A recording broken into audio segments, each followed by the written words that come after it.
முதல் நாள் முடிவில் ஆஸ்திரேலியா 212 ரன்களுக்கு சவுத் ஆப்பிரிக்காவிற்கு எதிராக ஆல் அவுட் ஆகியுள்ளது. இந்த இடத்துல சவுத் ஆப்பிரிக்கா சரியான முறையில் பந்து வீசி இருக்கிறது என நினைக்கிறதுக்குள்ளார 138க்கு ஆல் அவுட் ஆகி தர்ம சங்கடத்தை ஏற்படுத்தி இருக்கிறது. அது மட்டும் இல்லைங்க, 2005க்கு பிறகு இந்த லண்டன் லார்ட்ஸ் மைதானத்துல 200 ரன்களுக்கு மேல் சேஸ் செய்துள்ளது 4 முறை மட்டும்தான். அப்படி பார்க்கும் பொழுது தற்பொழுது ஆஸ்திரேலிய அணி 218 ரன்கள் முன்னிலையில் இருந்து 2 விக்கெட்டுகள் மீதம் இருக்கிறது. 2021ல வேர்ல்டு டெஸ்ட் சாம்பியன்ஷிப் ஜெயிச்சது நியூசிலாந்து, 2023ல ஆஸ்திரேலியா, 2025ல தற்பொழுது சவுத் ஆப்பிரிக்காவும் ஆஸ்திரேலியாவும் மோதி கொண்டிருக்கிறது.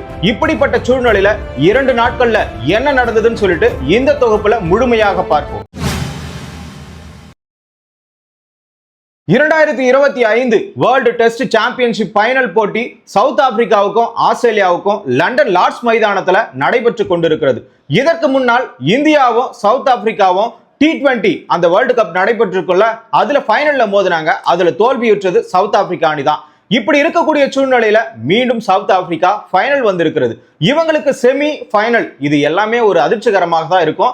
எப்பொழுதுமே தோல்விதான் மிஞ்சம். இப்பொழுது அதை மீட்டமைக்கிற மாதிரி ஏதாச்சும் நடக்குமான்னு பார்த்தா கண்டிப்பா நடக்காது போலதான் அந்த ஒரு சூழலும் அமைந்திருக்கிறது.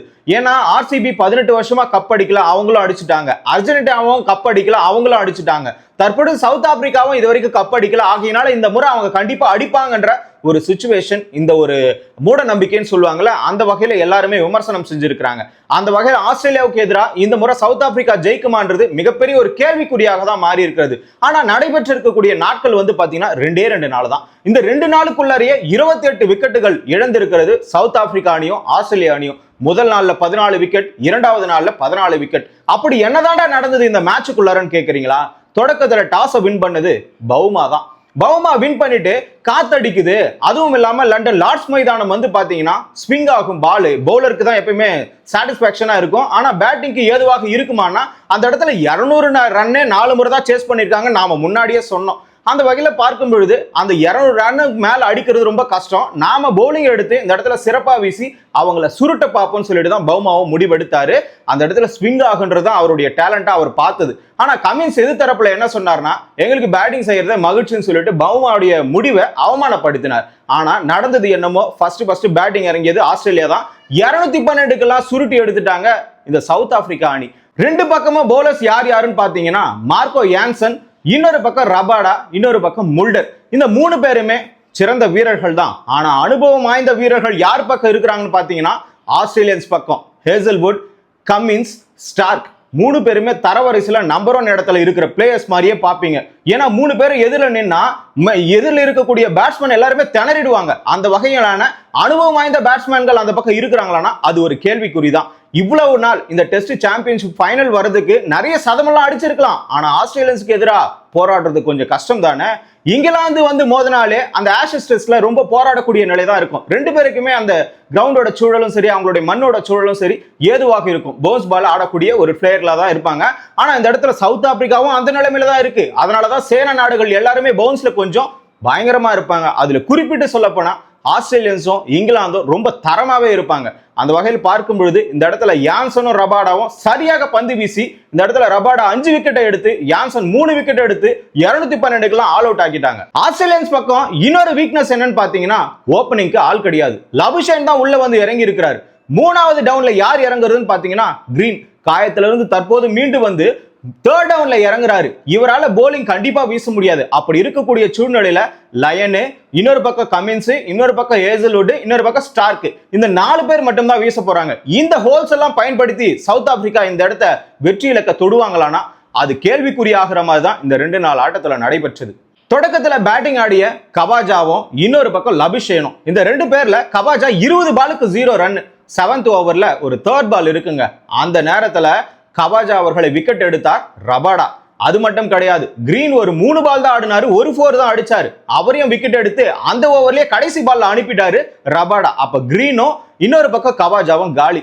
லபுஷேன் ஸ்மித்தும் ஓரளவுக்கு பார்ட்னர்ஷிப்பை போட்டு ஏன் முழுக்க மேட்சை திருப்பினதே யாருன்னு கேக்குறீங்களா? ஸ்மித் மட்டும்தான். கிட்டத்தட்ட 112 பால்ல 66 ரன் அடிச்சிருப்பாரு. இதனாலதான் மிகப்பெரிய ஒரு இலக்கு இந்த இடத்துல ஏன்டா இது 212 பெரிய இலக்குன்னு சொல்றேன்னு பாக்குறீங்களா?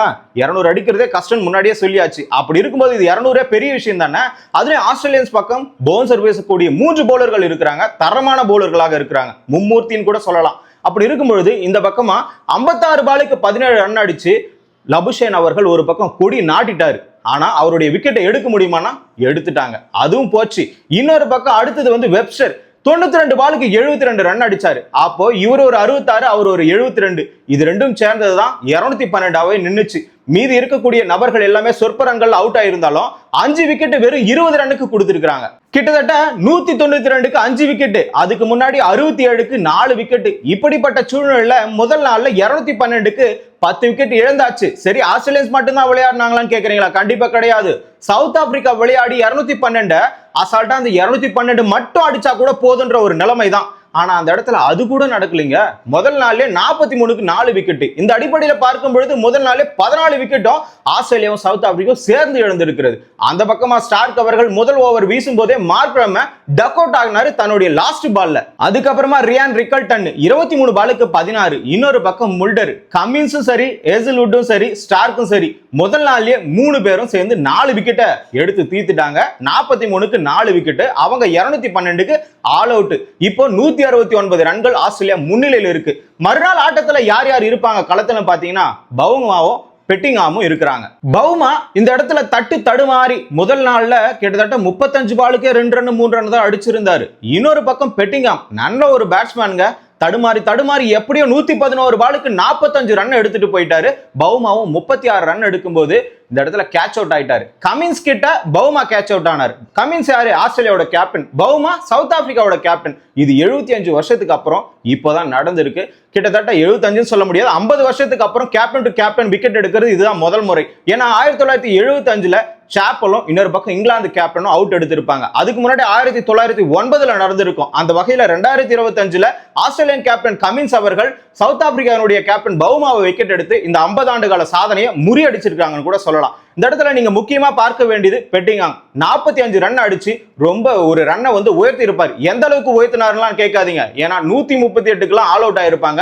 இந்த இடத்துல 192க்கு 5 விக்கெட் தான் இருந்தது. வெறும் 20 ரன்னுக்கு 5 விக்கெட்டை இழந்து 6 விக்கெட் எடுத்திருப்பாரு கமின்ஸ் மட்டுமே. 72 ரன்களை விட்டு கொடுத்து 27 ஓவரை போட்டு ஸ்டார்க் தன்னோட பங்குக்கு 41க்கு 2, அதே மாதிரி ஹேசல்வுட் தன்னுடைய பங்குக்கு 27க்கு 1 விக்கெட்டை எடுத்திருப்பாரு. இப்படிதாங்க ஆஸ்திரேலியன்ஸ் முழுமையாக தாக்கத்தை ஏற்படுத்தி 138க்குலாம் முடிச்சு விட்டாங்க. இதுக்கப்புறம் முன்னிலை இருக்கிறது எவ்வளவு ரன் பாத்தீங்கன்னா 74 தான் இருப்பாங்க. இதுக்கப்புறமா ஆஸ்திரேலியன்ஸ் ஒரு 200 அடிச்சா கூட அந்த இடத்துல 274 போயிட்டு நிற்கும். 4 முறைக்கு மேல சேஸ் பண்ணதே கிடையாது. அதுவும் சவுத் ஆப்பிரிக்காவால ஆஸ்திரேலியாவை பீட் பண்ண முடியுமா? அது ஒரு கேள்விக்குறிதான். ஏன்னா மும்மூர்த்திகள் வேற இருக்கிறாங்க. ஆகையினால ஒண்ணுமே பண்ண முடியாத ஒரு சூழ்நிலை. இப்படி இருக்கக்கூடிய சூழ்நிலையில என்ன பண்ணிருக்காங்கன்னா சவுத் ஆப்பிரிக்கா உத்வேகம் அடைந்து கிட்டத்தட்ட 73க்கெல்லாம் 7 விக்கெட் எடுத்துட்டாங்க. அசாத்தியமான ஒரு நிலை. இன்னும் 20 ரன்னுக்கு சுருட்டி போட்டா ஒரு 150 மட்டும் தான் வரும். அதை ஈஸியா அடிக்கக்கூடிய ஒரு நிலை தான். அதை ஓடிஐ மாதிரி கூட அப்ரோச் பண்ணி எப்படியாச்சும் வின் பண்ணிடலாம். 200 தொட்டாலே இந்த இடத்துல ஓடிஐ மாதிரி ஆடிடலாம், இல்ல டெஸ்ட் மாதிரி டிஃபெண்ட் பண்ணி ஆடணும்னா கண்டிப்பா விக்கெட்டை இழக்கக்கூடிய சூழல் ஏற்படும். பவுலர்களுடைய தரம் அந்த மாதிரி. அப்படி இருக்கும்போது எல்லாருமே ஒற்றை இலக்கத்துல அவுட் ஆயிட்டாங்க. அலெக்ஸ் கேரி 7வது இடத்துல இறங்கி 43 ரன் அடிச்சு இந்த இடத்துல 218ன்ற ஒரு இலக்கு, அதாவது முன்னிலைக்கு எடுத்துட்டு போயிட்டாரு. ரன் வந்து பாத்தீங்கன்னா 144க்கு 8 விக்கெட் இருக்கு. இதுல யாருப்பா கொஞ்சமாச்சும் அடிச்சதுன்னா ஸ்மித் அடிச்சிருப்பாரு, லபுஷேன் அடிச்சிருப்பாரு. ஸ்மித் ஒரு 22 ரன், இவர் ஒரு 13 ரன். மீதி எல்லாருமே ஒற்றை இலக்கம் தான். ஏன்னா லபுஷேன் தவிர கவாஜா மீண்டும் மீண்டும் அவுட் ஆயிட்டே போயினே இருக்காரு. இப்படி இருக்கக்கூடிய சூழ்நிலையில 144க்கு 8 விக்கெட் மீதம் வந்து ஸ்டார்க்கும் லயனும் இன்னொரு பக்கம் ஹேசல்வுட் வெளியே இருக்கிறாரு.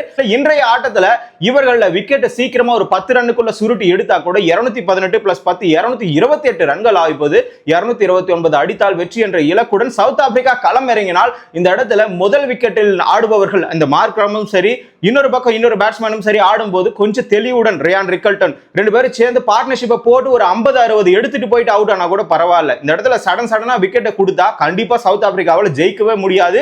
ஏன்னா அதுக்கப்புறமா கமின்ஸ் அவர்கள் புலியை போல சீறிடுவாரு, சிறுத்தை போல சீறிடுவாரு. இருக்கக்கூடிய நபர்கள் அத்தனை பேருமே அப்படிதான் செயல்படுவாங்க. ஆகையினால சவுத் ஆப்பிரிக்காவுக்கு வெற்றி எளிதாக இருக்காது. ஏன்னா இந்த இடத்துல எல்லாமே சவுத் ஆப்பிரிக்காவுக்கு சப்போர்ட் பண்ற மாதிரியே பேசுறீங்கன்னு தெரியும். ஏன்னா ஆஸ்திரேலியன்ஸ் நிறைய முறை கப் அடிச்சுட்டாங்க. அது அவங்களுக்கு அசாத்தியமான விஷயம் எல்லாம் கிடையாது. ஒரு சாதனை, அதெல்லாம் சாதாரணமா செய்யக்கூடிய ஒரு விஷயம்.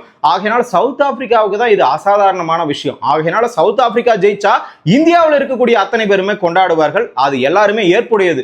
ஏன்னா இந்த இடத்துல ஆஸ்திரேலியாவுக்கு சப்போர்ட் பண்றவங்களும் இருக்கிறாங்க. இருந்தாலும் ஆஸ்திரேலியன்ஸ் திறமையானவர்களை ஜெயிக்கும் போது மட்டும்தான் எதிரில் இருக்கிறவனும் திறமையானவனா நிரூபிக்கப்படுவான். ஆகையினாலதான் இந்த இடத்துல சவுத் ஆப்பிரிக்கா ஜெயிக்கணும்னு நிறைய பேர் வேண்டிட்டு இருக்காங்க.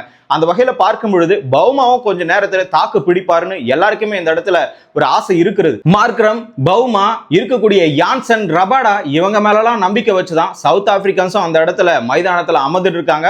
எப்படியா இருந்தாலும் வெற்றி நமக்கு கிடைக்கும். இன்று 3வது நாள் ஆட்டத்திலேயே ஓரளவுக்கு முடிவு தெரிந்துவிடும். இந்த முடிவின் மூலமாக இந்த ஆட்டத்தினுடைய முழுமையான தகவல்களை அடுத்த வீடியோல தெரிஞ்சுக்கணும்னா நீங்க தமிழரசன் பாரிவள்ளல் சேனலை சப்ஸ்கிரைப் பண்ணிக்கோங்க.